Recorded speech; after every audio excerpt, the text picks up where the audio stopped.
Today gang वाला घोषणा पत्र, क्या कहना है? देखिए, एक चीज़ बहुत साफ है, जो ये डायनेस्टी के लोग हैं, जो कुनबे के लोग हैं, उनको भी समझना चाहिए कि डेमोक्रेसी में लीडर बाई चॉइस होता है, डायनेस्टी में लीडर बाई चांस होता है। प्रजातंत्र जो है वो लीडर बाई चॉइस चुनता है, और परिवार तंत्र बाई चांस हो जाता है। तो अब दिक्कत इनकी ये हुई है कि ये सारे के सारे नाकामी के ताले पे कामयाबी का माला डाल करके, और ये कुनबे के डमी कंप्यूटर की रमी में बिजी हैं, फील्ड में दिखाई नहीं पड़ रहे हैं, और फील्ड के बाहर से जो है वो फ्रस्ट्रेशन दिखा रहे हैं और कहते हैं जी हमें लेविंग प्लेइंग फील्ड नहीं मिल रहा। फील्ड में तो आओ। आप फील्ड में आने के बजाय आप कभी जो है वो मुस्लिम लीग का एजेंडा लेके बैठ जाते हो, कभी जो है वो रूम में टोपी रोड पे तिलक का एजेंडा लेके घूमने लगते हो, कभी सेकुलरिज्म के सूरमा बन जाते हैं। पहले आप खुद तय करो कि आप किस रास्ते पे जाना चाहते हो। अमृत नोनी आर्थो प्लस, ये एक प्रूवन फॉर्मूला है। इसमें मौजूद नोनी फल के गुण और आयुर्वेदिक जड़ी बूटियां शरीर को जरूरी पोषक तत्व देने के साथ साथ हड्डियों और जोड़ों के घिसने, उनमें होने वाले सूजन और दर्द को रोकने में मदद करता है। दर्द मुक्त जीवन के लिए अमृत नोनी ऑर्थो प्लस। कन्फ्यूज़न और कंट्राडिक्शन जो है वो कांग्रेस का या कांग्रेस के कुनबे का भला नहीं कर सकती। और आज नरेंद्र मोदी जी ने इन 10 सालों में ये साबित कर दिया है कि परिवार के पालने से नहीं, बल्कि परिश्रम और परिणाम से देश नेता चुनता भी है, और देश नेता स्वीकार भी करता है। और नरेंद्र मोदी जी आज देश के सुशासन के प्रमाणिक ब्रांड इसलिए नहीं बने हैं कि वो किसी ऐसे परिवार से आए हैं जो कि सुल्तानी परिवार था।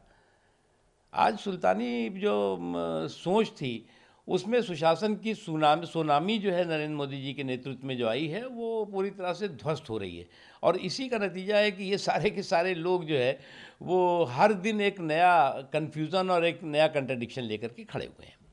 सर, लेकिन जयराम रमेश, डॉक्टर श्यामा प्रसाद मुखर्जी ने जिन्ना के साथ एग्रीमेंट किया, लाल कृष्ण आडवाणी और जसवंत सिंह पाकिस्तान में उनके मज़ार पर गए, कांग्रेस का कोई लीडर ऐसा नहीं? देखो, मुझे क्या लग रहा है कि इन कांग्रेस के जो मित्र हैं, पहली बार हुआ है कि आज़ादी के बाद जब सरकार आपने बनाई तो मुस्लिम लीग को अपने साथ लेकर के सरकार बनाई।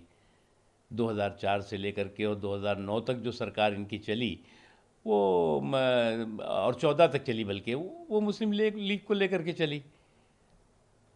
आप उस मुस्लिम लीग को, जो कि इस देश के बंटवारे और इस देश के खून खराबे की जिम्मेदार रही है, और आज भी आप मुस्लिम लीग को ही कंधे पे बैठाल कर घूम रहे हैं, उसके एजेंडे को जो है वो, उसके एजेंडे के आप प्रॉक्सी पार्टनर बने हुए हैं।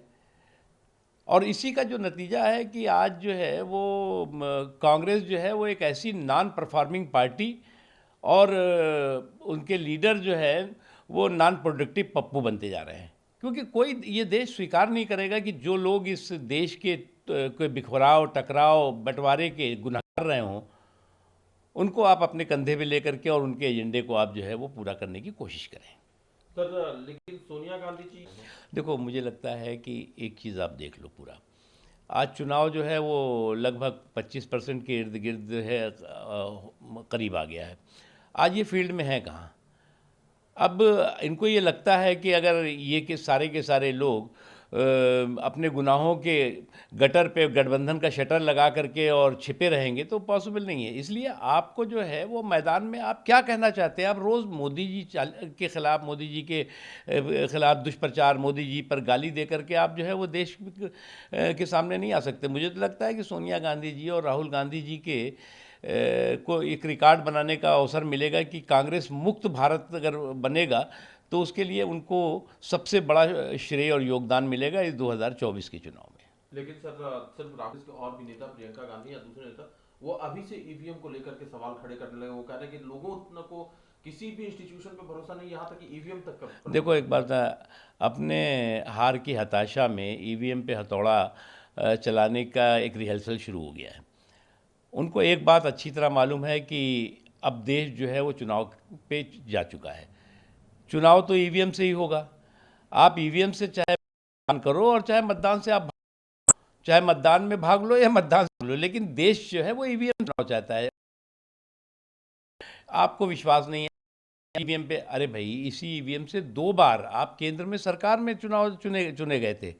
राज्यों की बात हम नहीं कर रहे हैं। 2 बार 10 साल तक इसी ईवीएम से चुनाव हुआ था और इसी ईवीएम ने के हुए मतदान ने आपको जो है वो देश की बागडोर सौंपी थी। अब आप जो है वो क्योंकि इनको इस बात का अच्छी तरह एहसास है कि ज़मीन ऊसर हो चुकी है और बिना ज़मीन के बिना जनाधार की जागीरदारी नहीं होती। अब इनको लगता है कि हम तो सुल्तान हैं, हमको जो है वो कैसे जो है वो कोई और गरीब परिवार से आया हुआ पारिवारिक पृष्ठभूमि से अलग हट करके काम करने वाला व्यक्ति जो है वो देश की बागडोर संभाल के और सफलता के साथ आगे बढ़ रहा है, धाक धमक के साथ आगे बढ़ रहा है।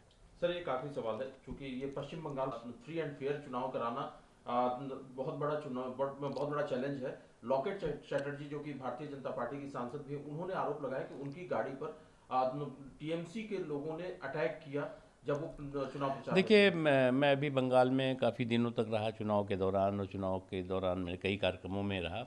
मैं एक तो वहाँ पर अराजक तत्वों का जो सरकार के संरक्षण में जो है वो एक चुनौती है वो है, लेकिन उससे भी बड़ी चुनौती वहाँ पर जो सरकार है खुद अपने आप में है फ्री एंड फेयर चुनाव के लिए।